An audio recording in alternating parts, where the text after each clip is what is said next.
everyone, and welcome back to Liz Sews and my November sewing plans. So a few months ago, I did an Inspired by Month where I took ideas from other bra makers and tried to recreate them myself. I absolutely loved doing that. And in fact, those bras are some of my most worn bras to date. So I thought I'd go ahead and do it again. I really love doing Inspired by Months because it sort of pushes me out of my comfort zone. All too often, I find myself making the same bra over and over and over again because it just fits so well. But sometimes it's really nice to sort of flex those muscles, use different colors, use different patterns, and see what else is out there. So for this month, I decided to do another Inspired by Month, and I have 7 projects that I'm really excited to share with you. So the first project I had slated for a few months ago, but I decided to go ahead and save it for now, and that is this lovely chartreuse green and gray number. It took me quite some time to sort of gather all of the materials to go ahead and make this bra, so let's take a look at them. So first up, the base of it obviously is gray materials, and I've dyed these all myself using the silver gray acid dye from Dharma Trading Company. So right here I have Duoplex. The first time I dyed it, it was a little bit splotchy just because I didn't have enough room in my pan while I was dyeing it. So I tried dyeing it a second time, over dyeing it, just to see if I can even out that color. And for the most part it's worked, though I am seeing some splotchiness still right here. So I'm just gonna have to be a little bit careful about how I cut my pieces out on this. I also have dyed up some sheer cut lining, some power net, all of my elastics. I also have an alternative green elastic that I can use, so I'm not sure if I want to use green or gray fold over. And then obviously the star of this is going to be the lace itself. So I picked up this lace from AliExpress. I absolutely adore it. I think the green is perfect. I love that sort of olive embroidery overlay on it. I think it's so pretty and I can't wait to get started. And I think the combination with this gray looks really good, and it's something that I probably wouldn't have come up with on my own. So the original bra that Muriel did is the Harriet bra. I did have a question on my channel a couple of weeks ago asking if I would do a tutorial for this, and I don't really think that it's necessary. I do have tutorials for the Harriet bra already up on my channel, and I can link them in the iCards above. However, I don't think I'm going to make the Harriet bra for this set. I actually am going to make the Marlboro bra instead. So as I'm doing all of my Inspired by Makes this month, it's a little bit selfish because I'm going to be filming project logs for all of these, and I'm hoping to have them up in the month of December to sort of like boost my videos during Vlogmas. So since I've already done a tutorial for the Marlboro bra, that video will include some information on the fitting adjustments that I made to get a better fit for myself. I know people are always interested in those sort of things, so I'm going to include that in the project log for this gray and green bra. So the next bra I have was made by Ying of the Tailor Made Shop, and I absolutely adore the juxtaposition of this quilted satin bottom cup with the lace top cup. Now, I have all the materials to remake that bra. I have the white satin, I have the white lace. However, using those materials, I didn't think it made a lot of sense to recreate her exact bra because it doesn't help out the Tailor Made Shop. So instead, I'm going to be inspired by her patterning and recreate this bra in different materials. So for the bottom cup, I have this absolutely gorgeous aubergine lingerie satin that I did purchase from the Tailor Made Shop. So this is going to be the portion that it gets quilted with some cut and sew foam on the interior to give it that sort of like plush batting look. So that's the satin. I haven't decided yet what I want to use for my lace. I have 2 different options here. So the first lace I have here is a pretty good color match to the satin. This one came from Bra Maker's Supply up in Canada. I bought one of her like Mediterranean lace mixes. So it was like a grab bag of laces, and this is one that came in there, and I think it is a really good match for the satin. The other option I have for the lace on the upper cup is just a black lace like this. So I have used this black lace several times before. It's a really nice, versatile, simple black lace. So let me know down in the comments below which of these laces you think would look better in this quilted bra. In terms of elastics for this one, I couldn't find, I looked at some different colors from Bra Builders. I looked at amethyst, I looked at plum pudding, and none of them were giving me quite the right tone for this. So I decided to use black findings for this bra instead of like getting purples that didn't quite match. So when you're choosing, which lace you think would go with it, keep in mind that I will be doing some black findings with this bra. So the next bra that I was inspired by was done by Katie Makes a Dress. The thing that I was most inspired by is the color combination on this one. I absolutely adore the combination of that mint lace with these sort of like peachy elastics. And luckily I knew exactly where to purchase that lace. So this lace came from Beware, and I've used this lace before in a different colorway, so that's why I knew exactly where to get it.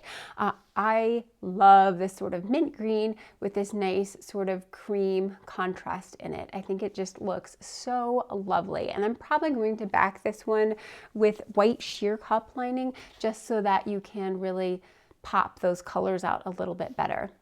For the elastics, I chose to dye my own again, and this time I used the Peach Blush dye from Dharma Trading. Again, this is an acid dye, and I've got some power net, I've got, all of my elastics and closures. Now, the Peach Blush dye was a little bit too pink for my taste, so I did add just a hint of yellow to it just to bring it slightly more into that salmon tone, but I adore this color combination, so I'm really excited to get this bra sewn up. So the next 3 bras were all inspired by Emerald Erin Sews. She has to be my #1 inspiration when it comes to Instagram. I absolutely love everything she makes, and these projects really push me out of my comfort zone in terms of patterning. So the first one that I want to recreate is her Lily of the Valley bra. She made this one a couple years ago. I think it was for Bragust, or it could have been for the Bra Week Challenge. I'm not sure. But I'm super lucky because she did post a behind the scenes on her blog, which gave me a little bit more information about how it was made. I'm going to try to recreate this using the Fenway bra pattern from Orange Lingerie, though I'm going to have to work on the bridge a little bit. I'm going to drop the main bridge piece down so it's that single piece below, and then continue the fold over elastic across the neckline. At first I intended to do an exact copy of this in white. However, when I started looking at materials, I went a little bit different. So I'm choosing to do this really soft pink instead. It'll have the same look as her Lily of the Valley bra, but I think soft pink works a little bit better in my lifestyle than a pure white bra, which I find never looks great after the first or second wash. So for the lace I've picked up for this is called Snow Petals, and this one came from Lily PA Designs. It's a really, really soft lace. I only brought a yard of it, and I'm wishing that I had purchased more because it is such a lovely lace and it would make wonderful light sheer underwear. So yeah, this is the lace in this nice light pink color. And then I have some bra tulle, and this is the color Pink Lemonade that I purchased from the TaylorMade shop, and I think it is such a nice, lovely, light, soft blush pink, and it's going to pair perfectly with this lace. I think they look great together. And then for the elastics, I ordered some elastics in Antique Rose from Bra Builders, which haven't come in yet, but I'm pretty sure it's going to be a close match, but I do already have my underwire channeling. So really excited about this bra. So the next bra I'm going to recreate of Emerald Erin's is her Midnight and Latte Bra Set. So I really loved this set. I love the simplicity of the bra tulle, and I love the underwear. I love the two sheer panel lines in the underwear, so I definitely want to recreate that one as well. So this recreation requires that I do a little bit more pattern manipulation. So again, I am going to film the process of doing that pattern manipulation as well as a project log for this bra.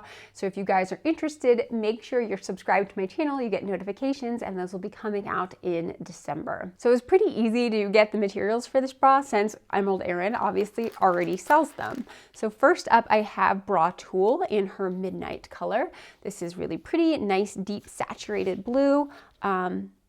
In the bra itself, it'll be in 2 layers over the skin, so you can see here what it will look like. You still definitely are able to see very clearly through the material itself. And I also happen to already have her Midnight Viscose Bamboo Jersey in my stash because I'd made a Black Beauty bra out of it several years ago. So this is what I'm going to be using for the underwear and the bra itself. And then of course for the findings, I just picked up a Latte Findings kit from Emerald Erin, so I have the exact color combination that she did. So this is the last bra that I'll be recreating from Emerald Erin, and I don't believe this one has a name, but I know it's one of her favorite bras, and I can definitely see why. And if you can notice, it's utilizing that same manipulated pattern as the Latte and Midnight bra that we just talked about. So I got to do that pattern manipulation, and I get 2 bras for 1 pattern manipulation. Let's take a look at the materials. So the first thing that I had to find is the lace itself. I know she picked up her lace on vacation. Not sure where it came from. I know it was a narrow lace just like this. So I looked on AliExpress and I tried to find something that looked as similar as I could get, keeping in mind that my upper cup is really, really narrow. So I don't want to have an embroidered motif that is too large because I'll lose a lot of this detail here. So this is the lace I purchased. It was really cheap. I want to say it was like $2 and I had to buy like 5 yards. So I have a bunch of this left over. I don't need anywhere near all of this, but I didn't think I was going to find something at a better price. So I was initially planning for this to be a pristine white bra, but when this came in, it was ivory colored. When I paired it with the white, I didn't think it looked as good. So I decided to use ivory instead. So I have ivory bra tulle that's going to form the rest of the bra itself, whereas this is just going to be the accent in that upper cup piece. And the ivory bra tulle came from the TaylorMade shop. I absolutely love the TaylorMade shop's bra tulle. I think it's really firm and sturdy and it feels great. And then of course for all of the findings, I went with ivory. That's kind of a no-brainer just to keep everything in the same like soft buttery ivory tones. And then the last bra that I was inspired by for the month of November is another bra from Katie Makes a Dress. I think this is really pretty combination. I love the pink with that sort of floral motif, and I was excited to get looking at different fabrics to sort of recreate that. So the first fabric that I purchased was really easy to find, and it's this stretch satin. I purchased this one from Spandex World. It's my favorite place to get stretch mirror satin. I've tried from a couple other places and I find that Spandex World is the best quality. So this one is in the colorway Coral, though I don't know that it looks very corally to me. It's definitely more of like a warm, soft pink. So, but it's right what I was looking for. So I'm really excited for that. And then in terms of lace, I was not able to find the exact lace that she had used in her bra. I asked her about it and she said she got it from somewhere on like eBay or something like that. So I was pretty sure it was a Chinese seller. So I looked for a really, really long time before I found something that I thought worked. And this is the lace that I picked up. I think it has a great color match to the satin itself. So I think it's going to look really, really nice. And I think it's going to look great in both the bra and the underwear. I have 2 yards of this, so I have plenty to play around and mess with it. And I have not picked out the materials. I haven't picked out like my findings yet for this, but I'm probably going to go with this sort of like soft taupey color. So those are all the projects I have planned for the month of November. Let me know down in the comments below which one you're most excited about, and I'll see everyone next time. Take care.